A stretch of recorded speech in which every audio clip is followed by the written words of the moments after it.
Dopamine swipe, dopamine swipe. Follow us, likes, double tap. Now they control your life. What is going on, beautiful people? Welcome back to the 817 podcast, where we talk about the lovely city of Fort Worth, Texas. We get into politics, business, culture, news. If it impacts you as a Fort Worthian, we discuss it. We give you 3 short stories, 1 big stories, and our wins and losses every week. My co-host is Ann Zeta. How are you doing as we come back to the retro studio to give you this episode? I know, it feels so small. I didn't realize how used to the bigger studio that I got, but what we did this morning was we reserved a studio, we had a guest, and then you and I got into a big, long philosophical discussion about who we want to be for the rest of our lives. And kind of wasted all the time. Not wasted. It wasn't a waste of time. It was productive. Yes, it was a necessary conversation. But there was somebody who had reserved the big studio right after us. And now we're trying to finish up in the small studio. Yes. And so today we did have an interview with Jeffrey Hyder, who's the president of Cowtown Democrats and one of the young Democrat voices here in our city. So we get to sit down and get his perspective of how things are moving and shaking post the Texas State Chair nominating or electing Kendall Scudder as their head chair, who will be here in Fort Worth April 14th. Hosted by the Cowtown Democrats. Yeah, April 15th, by the way. So April 15th. I won't be able to be here because I'll be out of town. But you also know who else is coming into town, Ann? Who else? Well, supposedly RFK is coming into town because Texas has had its second measles death reported in Texas. And supposedly RFK is expected to attend the child's funeral, which is scheduled today, the day of our recording. So we're unaware of the testimonial things that would be said there. But as we know, is that there's the measles outbreak is coming into Tarrant County. Tarrant health officials has shared warning about measles exposure in Grapevine. An individual who visited 2 Grapevine venues between March 28th and March 30th tested positive for measles. According to the public health agency, they went to the Great Wolf Lodge, which is basically children and water. It's an indoor water park. It has an outdoor component as well. I've been there once in my life when my children were small, and it's not my cup of tea, so I would definitely not be going back there. But yeah. A lot of moist bacteria energy to give, measles to a bunch of people in Tarrant County. Grapevine Mills Mall is another one, where there's just an array of things to do around people. It says they walked around the mall and ate in the food court, so. Hey. I was like, could we figure out 2 more? I mean, it could have been maybe, I don't know, Six Flags or a little outside. But that's all outside. Yeah, these both have an indoor component. They literally went to the most dense, crowded spot in the Metroplex. Hopefully, we handle this situation. But this means that the nearly 500 cases of measles that have been reported in Texas, it started in January in Gaines County near Lubbock among a group of unvaccinated children. And now the measles exposure in Grapevine is here, while we're also dealing with Tarrant County Public Health laying off 63 people due to cuts to the federal grant. Yeah, it seems like a lot of our immunizations and tracking of data and proactively dealing with public health come from federal grants or have some ties to federal grants. So I think we briefly talked about the fact that we thought there was going to be some major cuts coming to the county because of federal grants being cut. And then shortly after that, it seems like the very first department to get impacted is public health, which is concerning, but not surprising when you look and see that a big portion of their funding comes from federal grants. But it just kind of goes to show, I think there's a comment in here that the director of Tarrant County Public Health, Dr. Brian Bird, acknowledged the layoffs in a report on April 1st, but said he would hold off on sharing further details until April 2nd, when the county administrator, Chandler Merritt, was expected to give a presentation, and that he would speak if the commissioners had specific questions as to which programs were affected and how we would respond to that. It just very much seems like we're in a reactive mode. I was sharing with you that the city of Fort Worth used to have a public health department, and that years ago, I can't remember exactly what year, but I remember there was a building on the campus of the Botanic Gardens that Fort Worth Public Health was housed in. And wow. I don't know who made the decision, but years ago, a decision was made to have public health be handled by the county. And I don't know if that was, wrong or right. But in this instance, I feel like we're very much taking a wait and see and respond to outbreak and then tell people how to identify if they are sick and what to do after they are sick, and not so much a proactive, how do we not get sick? How do we stem an outbreak of measles? Yeah, and I don't know if this is how it's always worked, but it seems like Dr. Brian Bird is not stepping up as our leader of health county officials. Like, he's in charge of this. You know, when we had Vinny Teneda out in doing this kind of work, I felt like he wasn't waiting during COVID until see what The county commissioners and the yeah, judge told him to do. It just seems like Dr. Brian Bird loves to talk about communism and Xi Jinping and state-ran control, but it sounds like he's afraid of his own Xi Jinping, Tim O'Hare, and so he sits there and waiting to get the words that he needs to say. And poor Chandler Merritt has to constantly take the sword for all of them, because this is actually what Bill Wayborn, Bill Wayborn does the same thing. Like, I'm not going to talk about all the deaths in our jails. Let's see what Chandler has to say, the guy who's actually crunching the numbers and leading the staff. Yeah. So it's just it goes back to Bud Kennedy's comment. Yeah, and what we're seeing is that this is not just going to be a federal funding thing, because Tim O'Hare is gutting the taxes that us ever having city or county services. There's going to be more cuts happening in the county, and so we will see what staff we actually have left to do anything, especially as if the rise of a measles outbreak is here in 2025. So I think they said that this was 63 people laid off in this department. The things we had heard before was, up to 300 total when this all ends up shaking out. Not necessarily all the health department, but countywide. Yep. So that was short story number 1. We are going to move into short story number 2, which is about New Fort Worth Advocacy Group wants every elected leader to focus on literacy. This is a Fort Worth Report article by Jacob Sanchez and Matthew Segroy. This is an interesting one because what you have here is, right, we just talked about measles. We've seen numbers and we're not seeing leadership take action. This one here is you're seeing leaders trying to take action, and I think my biggest concerns and our biggest concerns is the constructive way of them doing so.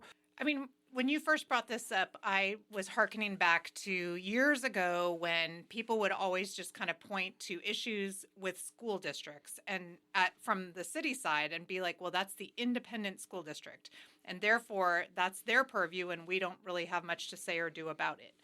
And that was kind of the way of operating for years and years and years.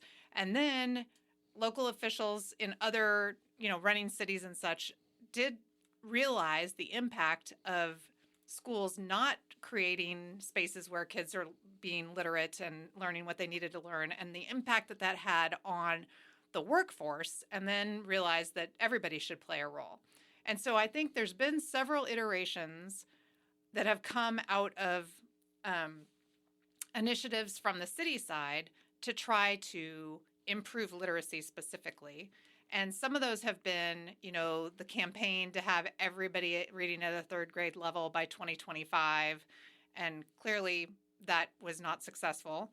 And then there were, there have been some other initiatives. And so this is, and a nonprofit was stood up also to start to look at literacy in the schools based on council districts. And I think that initiative was done in order to try to get elected officials at the city level to be more involved and concerned and interested in stepping in to be a partner. But as this title says, it's a new Fort Worth advocacy group that wants every elected leader focused on literacy.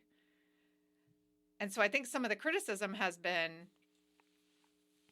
that electeds such as the mayor have made public statements, have gone to Fort Worth ISD school board meetings where they said this is unacceptable and you all need to do a better job.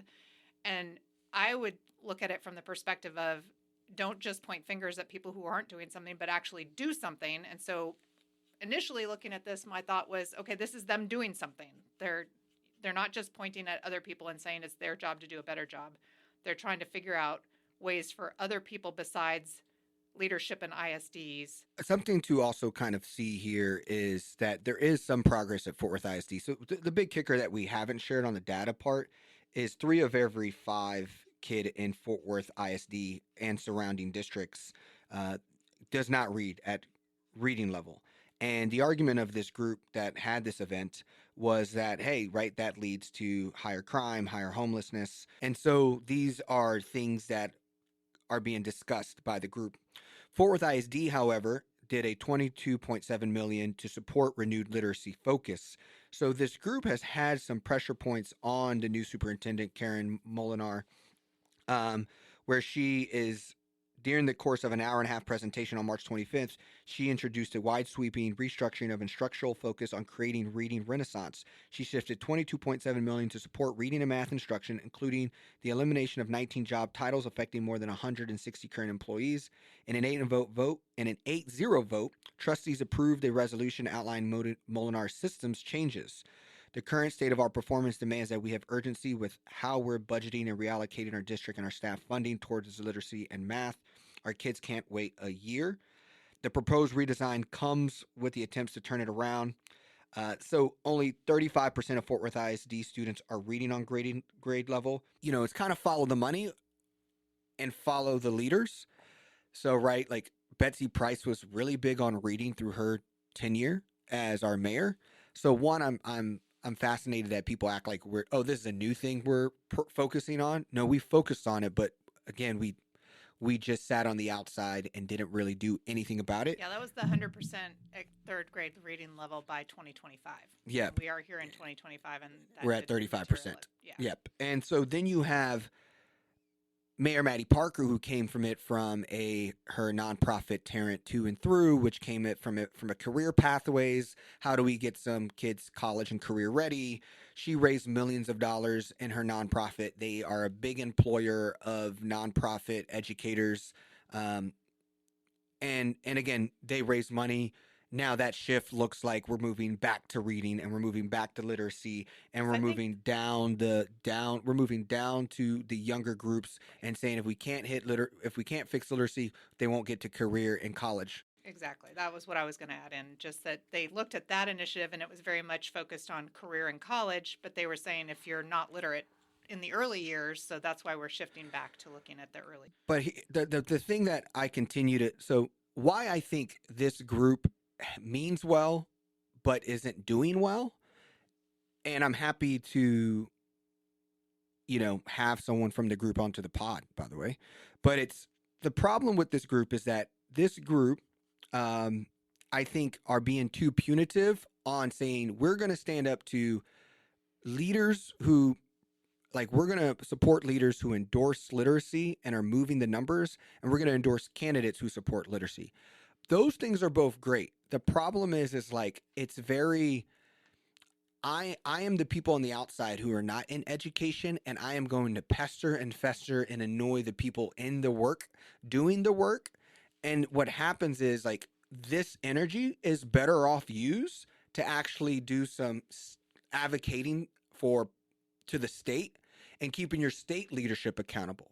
Stressing out Karen Molinar isn't the best priority for this group, but obviously this group doesn't want to talk about funding public schools or when we need officials down to the state to talk about funding public schools and saying no to vouchers. In this article, they acknowledge, they call it a partisan fight in Austin over vouchers and say that we're trying to rise above that. But it's not a partisan fight. I mean, there are people on the right who see vouchers as a problem. So I think that that's an excuse to stay out of the fight at the state level. And the mayor, who was the keynote speaker for this event, went down to the state to advocate for film dollars and movie dollars and making the Lone Star, Texas, its own new Hollywood. But you weren't there for the schools. So there's one, right? Then the other one, we have immigration and how most of our kids come from, our minority in Fort Worth, but we have a predominant, parents are afraid of ICE officials coming to their schools, taking to their kids. No messaging or talking about how do we increase attendance by increasing assurance for our families.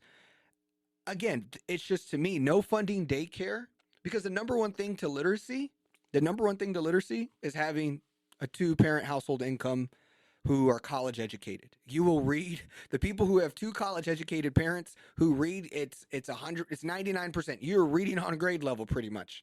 Now, the kicker here is that we're not talking about the privileges of being born into a white collar family. And we also have to realize that majority of these households, like 76103 zip code or like Northside, predominantly speak Spanish at home. So when you're measuring literacy off of the English language, and you're expecting parents, like one big contributor is reading to their kids, but they could be reading in an entire different language. Let's say they are reading. And so there's just a lot of parts where you should be advocating and helping your superintendent by advocating for these external things. Teachers like Ale Cheka are going to be fine on getting kids to read if you give them the funding that they deserve. If you give parents the daycare they're good. Mike Berry has the money to create Hillwood daycares at Alliance Center so that every one construction manufacturing employee at an Alliance company can get universal daycare. Yeah, I'm pretty sure that most of the places that are like seen as good family places to work probably have daycare. And Because that's another thing that we keep track of and rate, and it's a good thing. So that the only solution that these guys have in this group is, oh, go volunteer more to read a book to kids, which I'm not saying that's the same thing we said when Betsy was here. And that is like the world, that's a hard thing to raise the bar, but you have dollars, we have dollars and resources to fund public schools and allow the people who make this their full-time job. Hearing business people talk about education is like hearing education people talk about capitalism.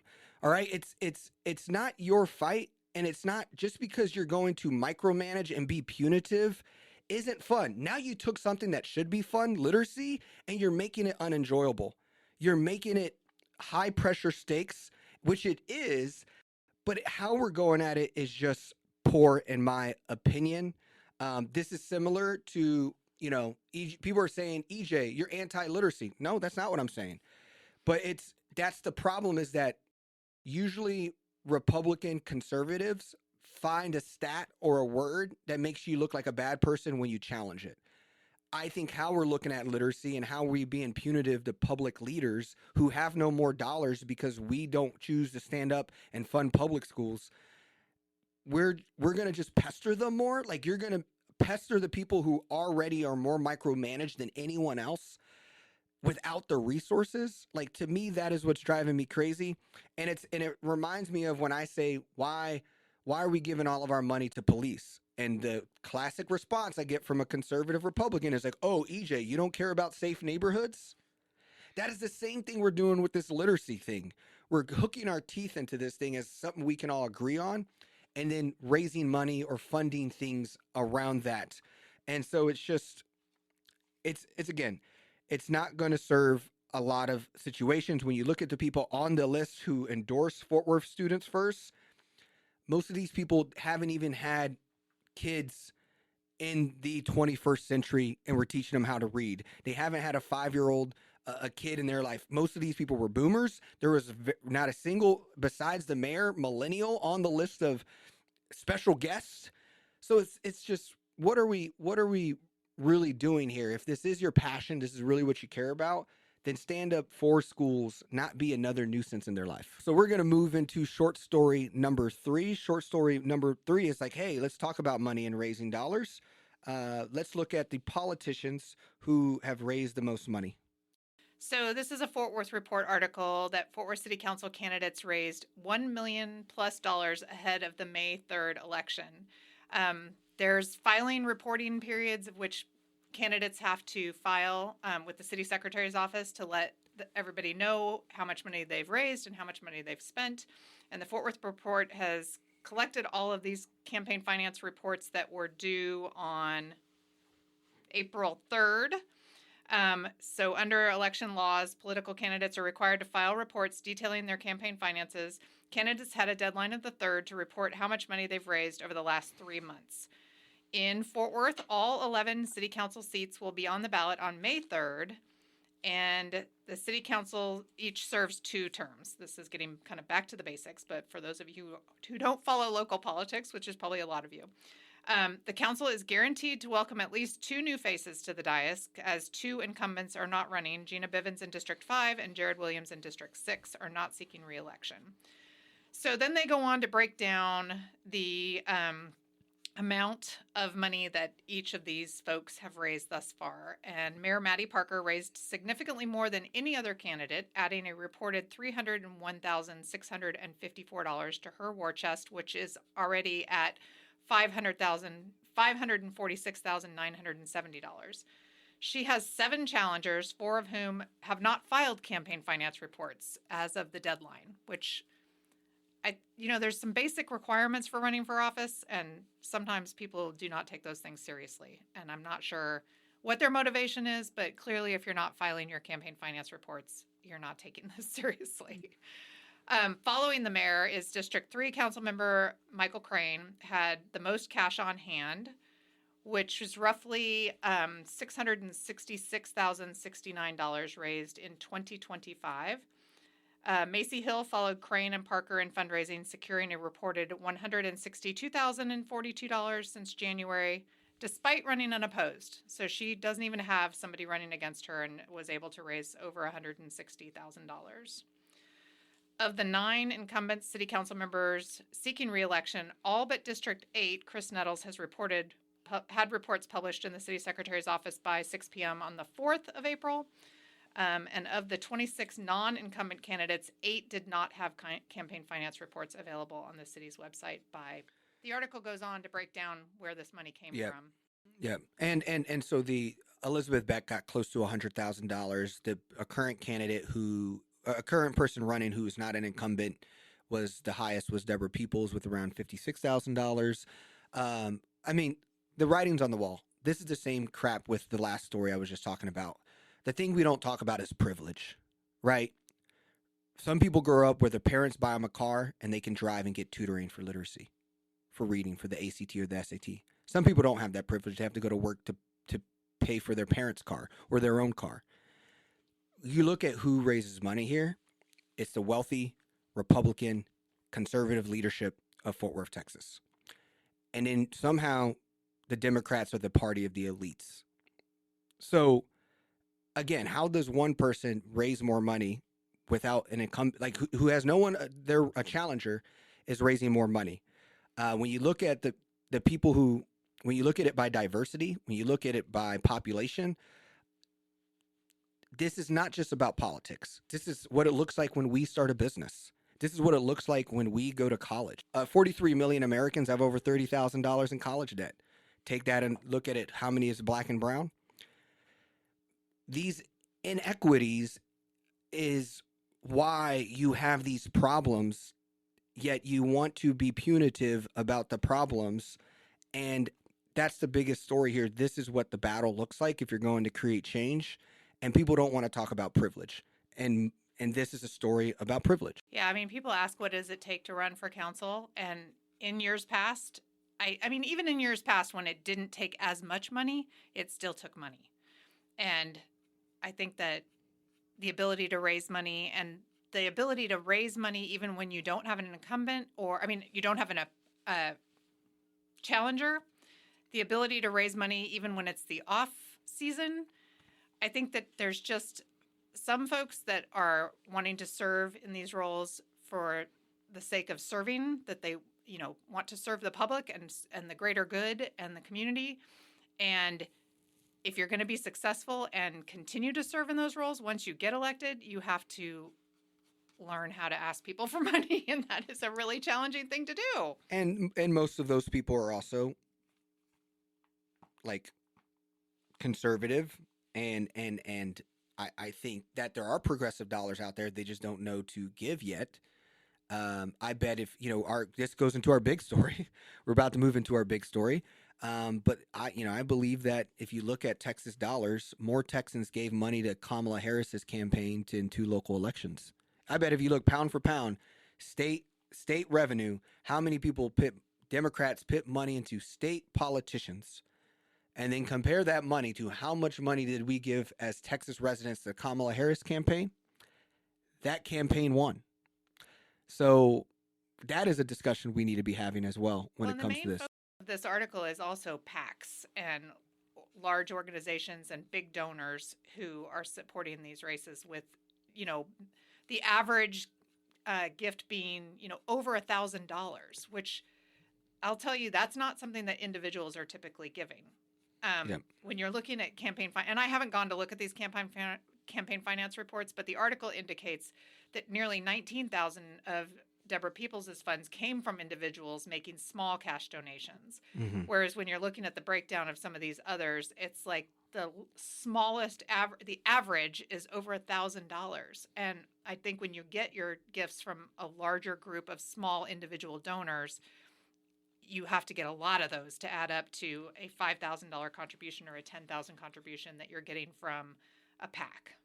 Yep, and obviously the Bass family is hyper influential and are funding a lot of PACs, and most of those dollars go to the Red Council members. I noticed that they mentioned the Fort Worth Firefighters Committee for Responsible Government, but I don't see any mention of the POA's contributions in this article. Yeah. They typically are giving large amounts of money or putting up signs with their own funds in support of various candidates. Yep. That's a good point. So our big story this week is an interview with Jeffrey Hyder, who I think this idea got sparked from our conversation last week about where is the Democratic Party today and, what is the future of the Democratic Party, and is the future of the Democratic Party young folks in our community. And so when EJ and I started talking about who those folks were, I immediately realized that Jeffrey had reached out to me to come and speak to the Cowtown Democrats in the past, and they put together a forum where they invited all of the candidates at the city council to come. And so I thought he would be a great person to come and talk about that voice of the young Democrat here in Fort Worth. So our guest today is Jeffrey Hyder, who is smack dab in the middle of the ages of the two children that I have. However, he went away to college and came back to Fort Worth. So we're lucky to have him here today to talk about his Fort Worth story and what he's doing in Fort Worth today.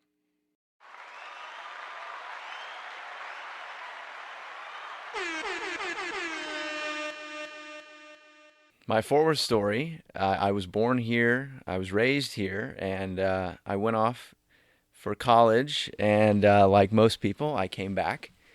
It's been a good city to me, and I grew up in Ridgely. I grew up in with a good family and a brother, and we would always talk about politics. My parents were very politically engaged, and so that contributed a lot to my upbringing. And I had extended family that was engaged. I had family friends, and so sometimes we would go to Washington, D.C. Sometimes they would just talk to me about what was going on. And my first political memory, I remember, was the 2008 election, was Barack Obama's victory speech that night.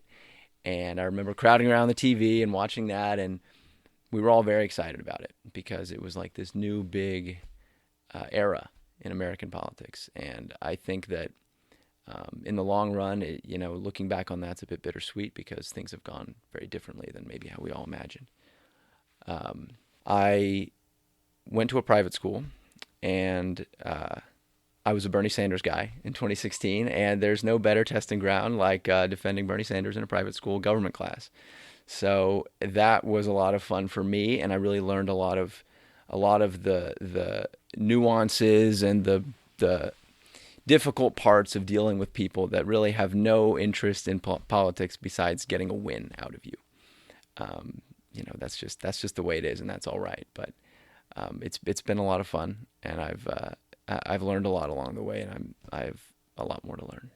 Two quick questions. Where'd you go to school, and what did you study? Fort Worth Country Day. And then university? And then I went to Loyola, Maryland in Baltimore. Gotcha. And so I was a political science major there. And how was that experience? It was great. Being in Baltimore? It was great. I was able to go to D.C. a few times. I picked that school really because it was small, because it was close to D.C. I liked the campus. But, I knew I'd come back. In some way, I knew I'd come back. That's funny because you said, and then I came back, as we do. But Right. We hear all the time about young people who don't, or who leave intentionally and don't plan to come back. Yeah, I wonder what the real data is on that. Yeah, I'm curious too. But you were born, and my kids were born and raised here, and they left and don't have any plans to come back. So what is it that brought you back? You said Fort Worth's been good to you, so. It has. My family's here. My I have a lot of friends here, and it's familiar.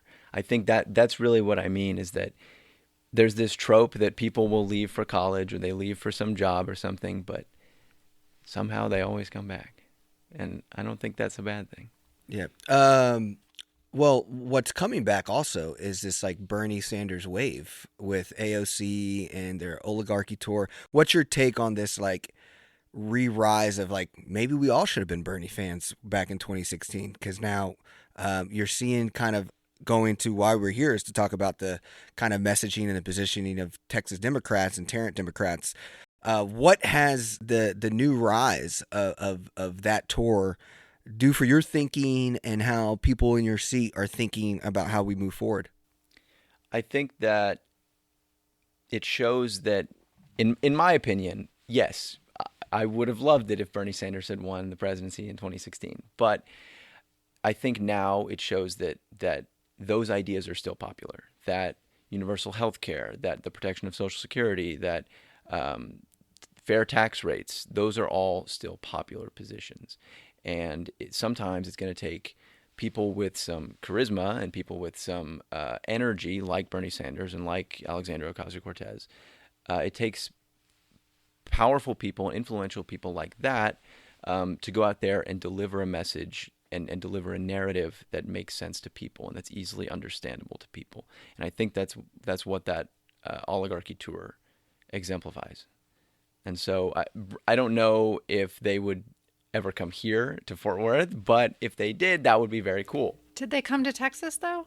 I don't think they've come to Texas They yet. haven't come to Texas yet. Okay. We like oligarchies here. God. So now give me like, okay, you tell me what the Cowtown Democrats is and how it's formed, and it sounds like you and a couple others try to revitalize it, and there's this youthful step with it. So tell me what's going on here. So Cowtown Democrats is a political club in Fort Worth. It's an organization. We host fundraisers, we host meetings, we host events, with the goal really of bringing Fort Worth Democrats together and really getting them active, getting them engaged in their community, getting them engaged in politics. This is a group that it existed until 2021. It was active, and then I was a delegate to the Democratic National Convention in August in Chicago. How was that? It was great. It was fantastic. It's bittersweet now, Yeah. but when I came back from that, I got together with some people who were interested in revitalizing the organization and bringing it back and bringing its membership back. And so we got together and we got permission from the previous ones who had run the group, and they had and some of them still come to our meetings, and they're fantastic as well. But we're very happy with the progress that we've made so far. We have Kendall Scudder, the chairman of the new chairman of the Texas Democratic Party, coming next week, and so this He's been very busy. Yes, very busy schedule. He was talking about his schedule being from like 7 a.m. until 3 a.m, like all day and into the next morning. I'm like, I don't know if you're getting any sleep, but he's been on all the politics podcasts, and I think it's a real big get that you guys are having him with your club. We are very grateful that he was able to make time for us. And that's April 14th. April 15th. 15th. Yes. Gotcha. That's a Tuesday. And that will be at Angelo's Barbecue, 6 to 8 o'clock in the afternoon. It should be a great time. Yeah. So that will be, if you're looking to go meet him, that will be the place to do it. Yeah. So give me the ecosystem as a young Democrat. What does the ecosystem of this look like from your view and vantage point? It's friendly. It's very friendly. I think that the clubs do a lot of good work in bringing a lot of people together who otherwise might not know where to go if they want to be involved in democratic politics and progressive politics. I think that they do a good job, and I think that Democrats in Tarrant County, they sometimes it's easy to feel a bit demoralized with how long we've gone without a countywide win here. So it's a good place to start. Yeah. Because it seems like, if I'm understanding, everyone else is really like, it's Tarrant Young Dems, it's Tarrant's Democratic Party. Is there anyone else like Fort Worth specific like yourself? Yeah, there's Southwest Democrats. There's the Women's Democrat Party group. And all those are still rocking and rolling. They all have regular meetings, and yeah. I mean, to your point, like you as one of the people that's in one of those clubs, I think you're probably more familiar with all the different clubs and know what they're all doing. Whereas somebody who's just trying to find a spot probably sees it as a little like not knowing which club should I join or do I need to join all the clubs. I think it is friendly. Like you said, I think that's absolutely true. And I think there's been a little bit more of a concerted effort recently for people to share what they're each doing, and there's been more crossover with supporting each other's things. And it's I guess and I think when you look at Michelle Davis's last post about this kind of like what she thinks should happen, she's like, the GOP is very centralized. Everyone gets orders. Everyone kind of knows how they're working. Where this decentralized model, is it effective for us, or is the idea that our new chair is going to create more centralization around communication? I think around communication and structure, from what I saw on the interviews, but I don't think he wants to move away from there being grassroots groups doing work. He just wants to support the work of the grassroots, not tell them what to do. And to your point, in the GOP, it seems like there's more of a hierarchy of telling everybody what to do, but I think with Democrats, there's more of a, we all get to have a say. And so we have conversations and we build consensus and we work together, which is messier and harder, but I think more inclusive. But I don't think everything that's centralized means that it's like Teach for America was hyper centralized on how they did things. I think this is more like, I don't know, is the decentralization working, and do we need more top down messaging? Again, I don't know. These are just questions I have from the outside. We're talking an 817 podcast that's hyper progressive, that doesn't really get a lot of love from the Democratic associations, or I'm not even sure if people are aware of us yet. We're the Fort Worth podcast of the year this year, and we had a mayoral candidate who's a co-host who didn't get a lot of love from the Democratic Party as well. So I'm just trying to figure out with like, what is this game, and is it a game do we even actually want to win or be associated with? I saw Kendall Scudder talking about on CBS. I saw him talking about the importance of getting people involved in the party across the state as precinct chairs, as county chairs, as county staff, as county volunteers. I think that is a very, very good way to approach this, because I think we suffer a deficit in ground game against the Republicans. They have been focusing on county elections, on city elections for far longer than we have. And I think Democrats have a little bit, have been looking at November elections too hard, in that they save their money for the November elections, or they save their real volunteering time for the November elections, when the work is done from the bottom up, not really the top down. I think that's the way forward. The ground game needs like financial capital. Something that Kendall said is that there's only 2,500 people contributing monthly to the organization. And he says we have more delegates than that. And so from a financial perspective, we in our short stories we talk about funding locally in Fort Worth. And obviously the Democratic candidates don't raise as much. What kind of discussions around fundraising are happening, or how do you guys stay away kind of that, and you're more of a community-based association? How do you look at the issues with funding? You mean the difference between, say, the amount of funding a Republican can get versus a Democrat GOP in Fort versus, Worth? I think that to some degree, it's a two-pointed problem.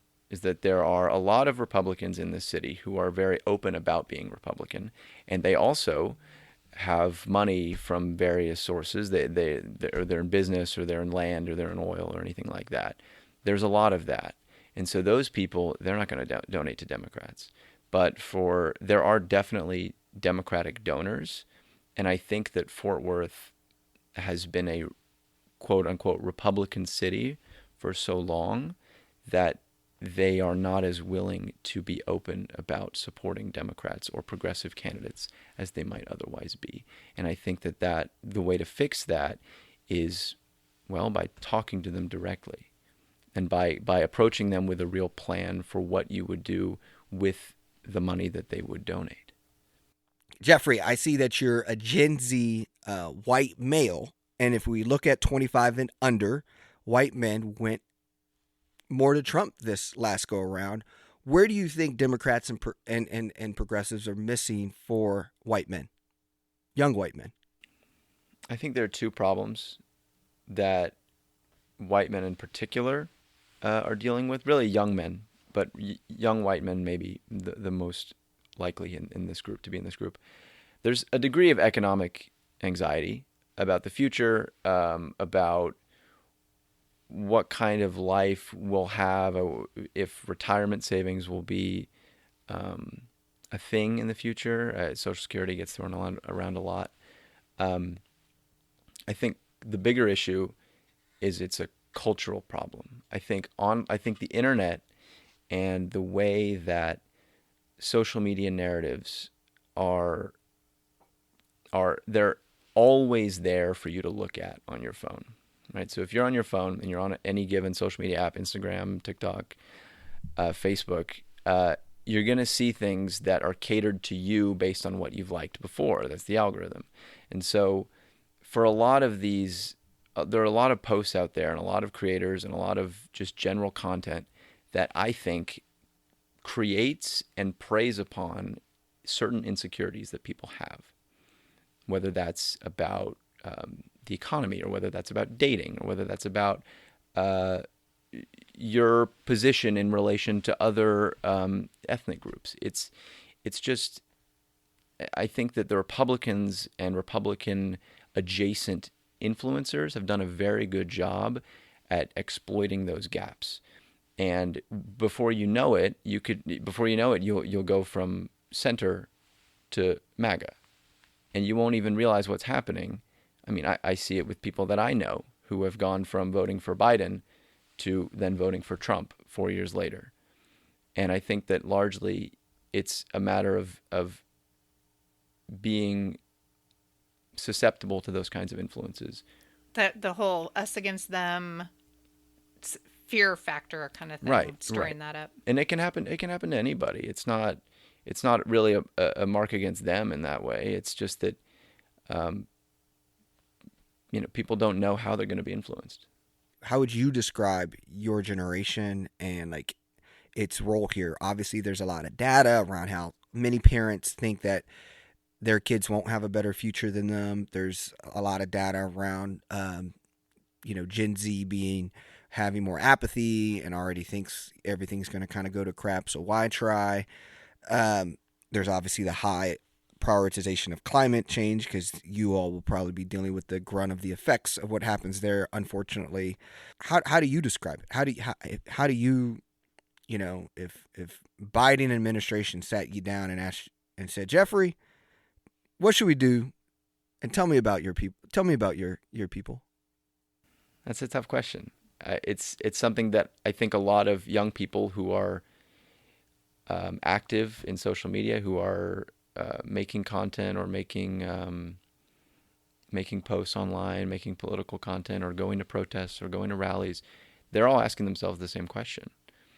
And right now, it's difficult because a lot of the money is on the other side.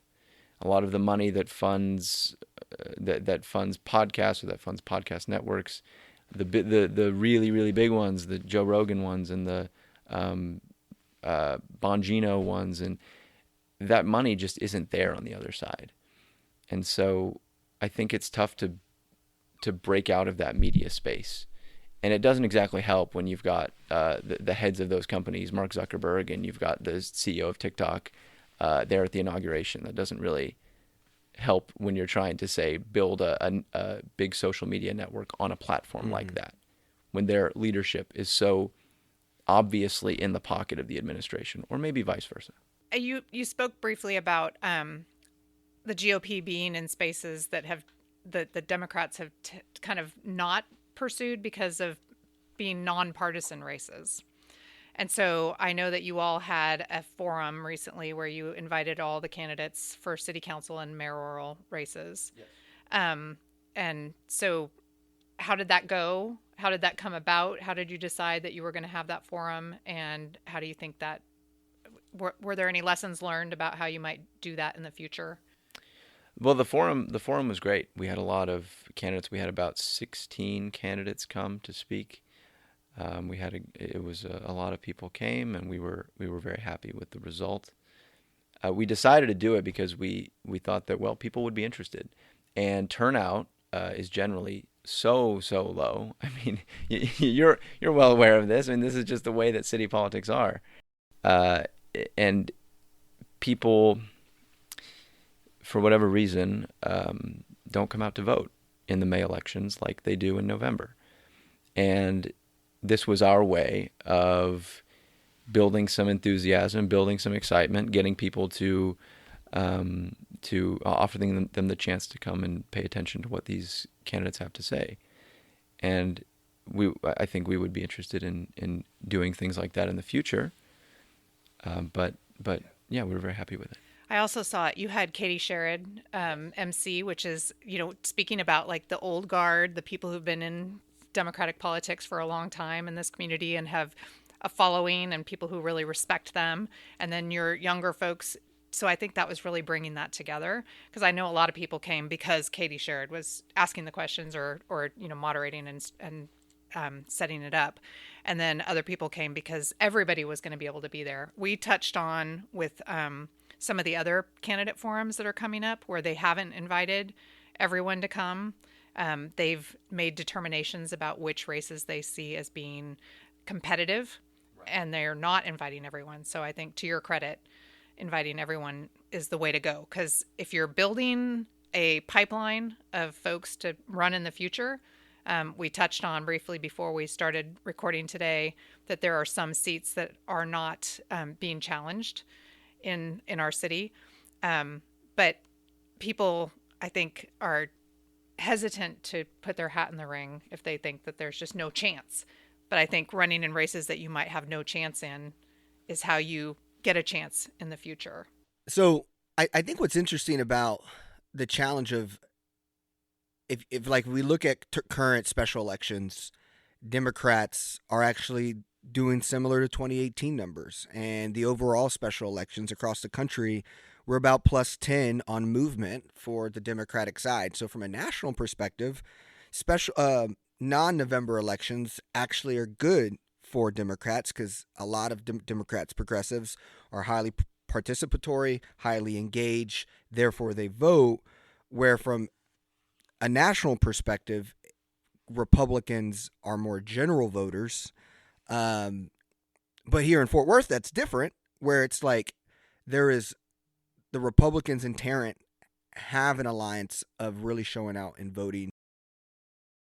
Showing out is not necessarily that they're showing out either. It feels like we are closer than we give ourselves credit to activate Democrats to vote on off elections that are not November. Is there any strategy or conversations about that, or how do we get?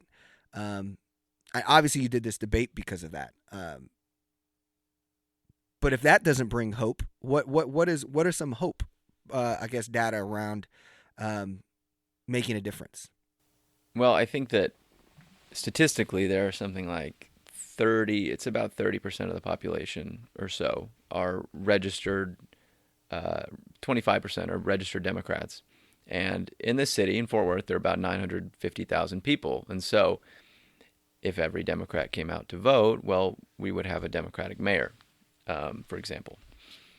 But it doesn't quite work out that way. And so the main challenge that we, as Democrats, have to approach these nonpartisan races is that some of those nonpartisan candidates will pull from both sides, and they're nonpartisan, so they're, in my opinion, in my experience, dealing with voters for these elections, it's less contentious than the November elections. And so there's a bit of a line to walk as a Democrat or even as a Republican on the other side when you're dealing with a nonpartisan race, because you want your candidate to be able to pull in the largest number of votes without alienating people that would be turned away simply because of a party affiliation. And so, regarding what you asked about hope, I think that Democrats, the right way to approach this is to talk to people on the issues that affect them the most, whether that's what their neighborhoods look like, or whether that's if they own a home, whether their property taxes, what considerations they have for that, if their roads are drivable, if they have enough security in their streets or in parts of town that they frequent. I think these are where people will feel the most compelled to actually engage with you back. I mean, I'll say that as someone who's a Democrat but served in a nonpartisan office for a long time, so I was kind of walking that line that you just described, and now getting back more into trying to be more involved and more public about being a Democrat and kind of making changes in Tarrant County. I struggle to figure out where to plug in. And to your point about all of these different clubs being friendly with each other, they are. But should we join all of them? Should we find the one that it most closely aligns with how we describe ourselves? I mean, Cowtown is everybody, so clearly we could all join Cowtown Democrats. This is true. You can. So I know we're not here to say disparaging things about any of the other clubs. But I have seen them not, like, because there's so many of them, I think that just dilutes the overall effort and confuses people as to where they should plug in. Do you have any suggestions on that? Or do you think, just like what you said, that everybody's friendly with each other and we can all coexist and we can build a larger grassroots organization with all of us working together and collaborating? I think it's certainly possible to do that. Coordination is important. Right now, I think it's a difficult time for Tarrant County Democrats. So coordinating and collaborating, working together, there are ways in which we do that already, but the real testing ground for that will probably be the primaries in the next election cycle. I think that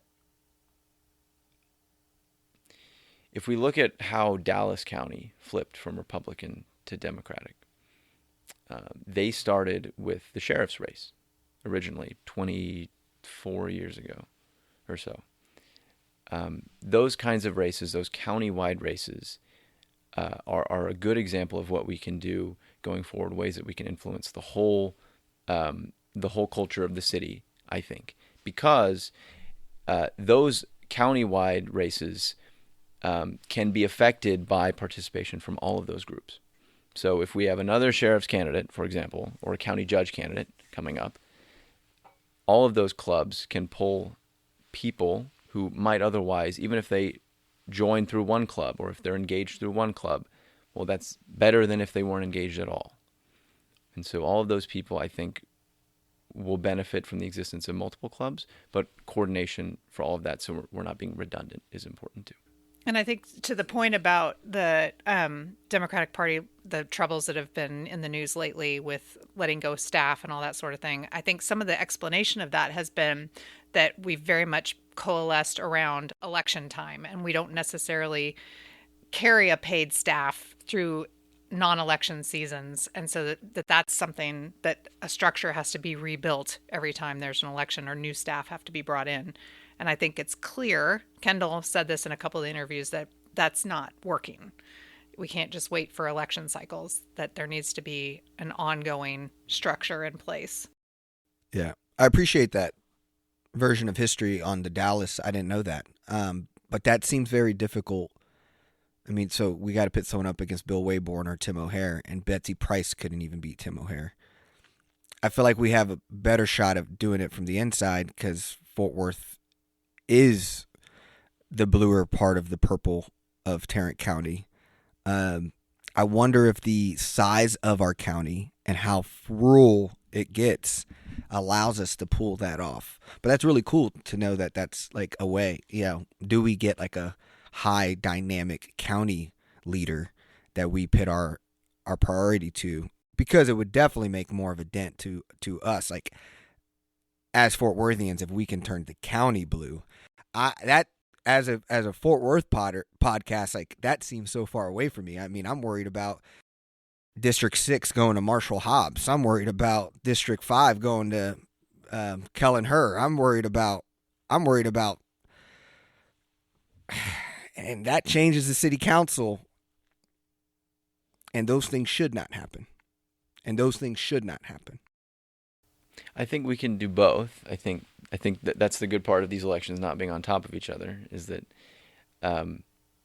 it is possible to have a majority progressive city council. We thought we did. Well, I think that both things hopefully can be true, is that it can be possible to do it in Fort Worth in May, and later on it can be possible to do it in November of 26. It's just going to take, I think, a different message. And I think that a lot of this, like in 2018, and the reason why Beto O'Rourke was so close to beating Ted Cruz, is some of this is just going to be environmental. I mean, Donald Trump, it's already projected that he's going to make a recession.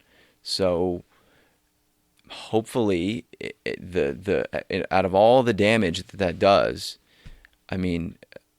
hopefully that will pull some people out of the belief that he is doing a good job. Yeah. Again, there's a lot of state hope, and I would love to hear your take on this. Like, to me, Texas fires me up if you could go James Tallarico, let that boy run for governor against Greg Abbott. You get what's our girl out of Dallas? Why am I blanking her name? Jasmine Crockett, running against a Cruz. You get Linda Hidalgo to run against Ken Paxton. There's a lot of good talent in our state. How are we talking about that? And does Tarrant County have like, if you had to say who's our Tarrant County version of hope like that, do we have that currently? I don't know. I don't know if I can name names. Yeah, I don't know if I can speak on that. But regarding James Tallarico or Jasmine Crockett, these are very good speakers with good ideas. I personally love how James Tallarico is great at blending what the Republicans have used for so long, which is faith. Great at positioning that as a catalyst for progressive policy, which it is, in my opinion. I think that there's a lot of good that can be done there. That is directly in opposition to what people like Tim Dunn go up and say on the pulpit. Is you have someone like Greg Casar, who has said, I am going to be a part of this oligarchy tour, and I'm going to go all in on being hyper progressive and showing passion. And you have people who go to that tour say, I'm part of the working class party, right? So there's this like detachment of the Democratic Party. But then you have someone like Jasmine Crockett, who I feel like she sometimes shows up for this like AOC lane and goes over there, but she's also really manages the state Democratic Party side. And then you have someone like James, who I do think is like a strong anchor Beto kind of politician, who keeps the formation of how we flow there. And I guess what is your excitement or concerns? Is that even a conversation happening around not just losing against the Tarrant GOP, but new parties being formed because people don't think we can get it done as Democrats? I don't think that forming a new party is the right option. I think that parties have reinvented themselves throughout their history. The Democratic Party is the oldest political party that's active in the world right now. And I think that it's important to understand that we can reinvent the party without forming a new one. I think that opens up a Pandora's box of things that we don't want to deal with. Name recognition, finding a new donor base, all of this stuff. The Democratic Party is unrecognizable from what it was 150 years ago. And I think that's a good thing. But I think also that we can go back to the Democratic Party, in some ways, the progressive policy of the 1930s, of Social Security, and later on of the Great Society. I think that these were some of the Democratic Party's policies at their best. And that's, in my opinion, the way forward. Well, Jeffrey, I'm glad you're a part of the way forward here in Fort Worth, Texas. And thank you for coming on to the 817 podcast. Thank you for having me.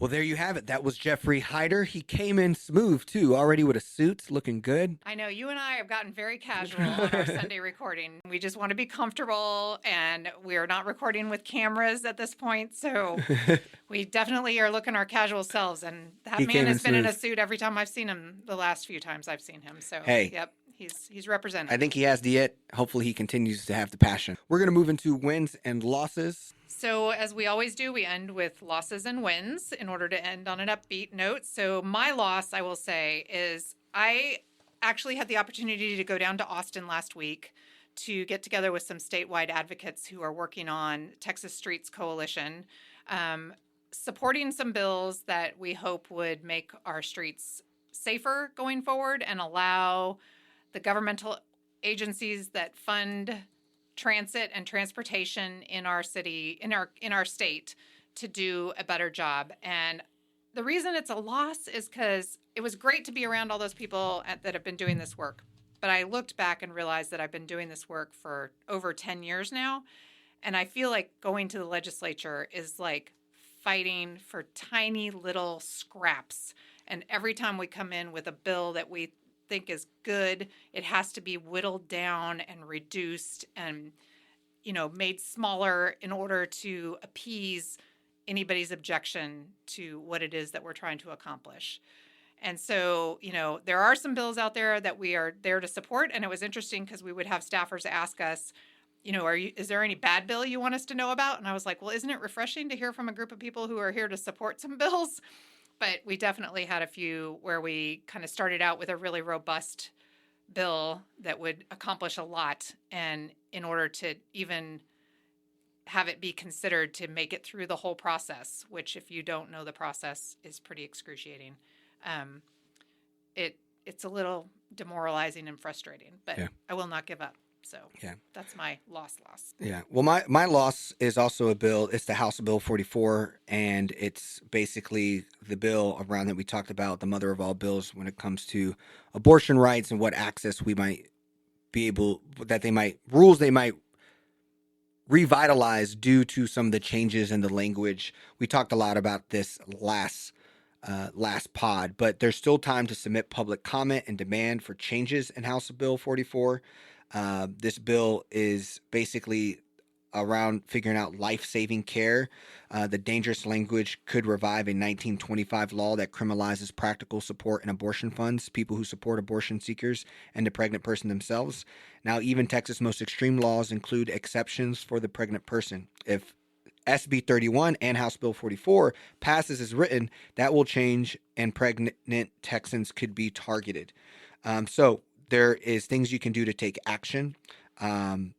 This is opened up by Chris Tackett, and I think they do a great job of breaking down what you can write to your officials. You can do that still on Sunday and Monday, and the instructions are clear. The more people who write to them to say this is bad, the better. Yeah, there was definitely some very powerful, basically saying that these medical decisions are too complicated to legislate from the state level, that doctors need to be making these decisions. So it looks like state politics has been our influence of the wins and losses. My win is that even though Republican lawmakers are trying to add biblical reading curriculum and display the 10 Commandments to public schools, Tarrant County Democrat Rep. Salman Bojani, Democrat out of Euless, is one of 2 Muslims to ever serve in the Texas legislature.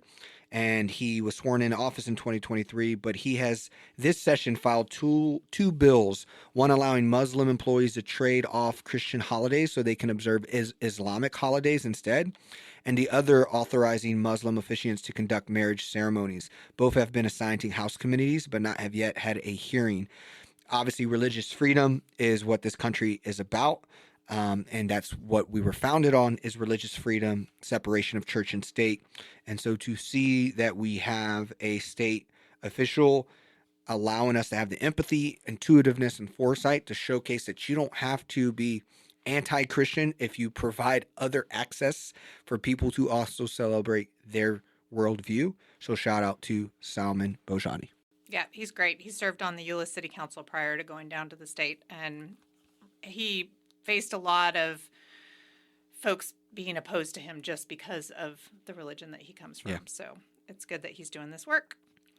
So my win is that April is full of events that Community Design Fort Worth is either hosting or engaged in some form or fashion. On April 9th, we are highlighting that the city is doing a citywide Vision Zero open house, and there's both a virtual and an in-person opportunity for that. On April 10th, Community Design Fort Worth is hosting an urban design talk on place and prosperity with a prominent author and former elected official.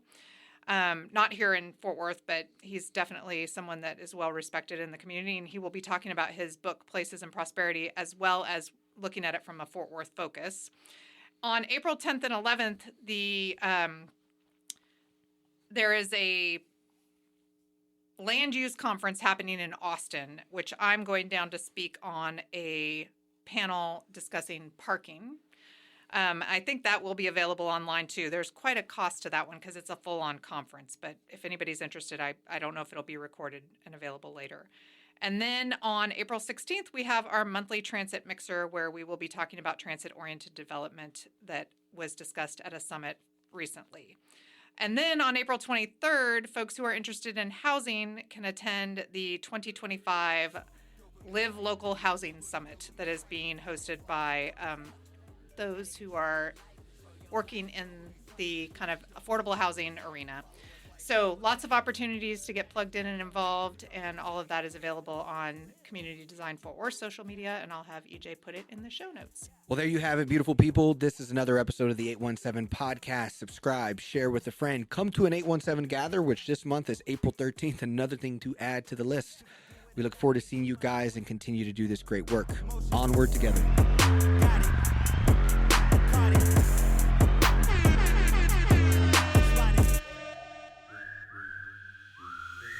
Whoa,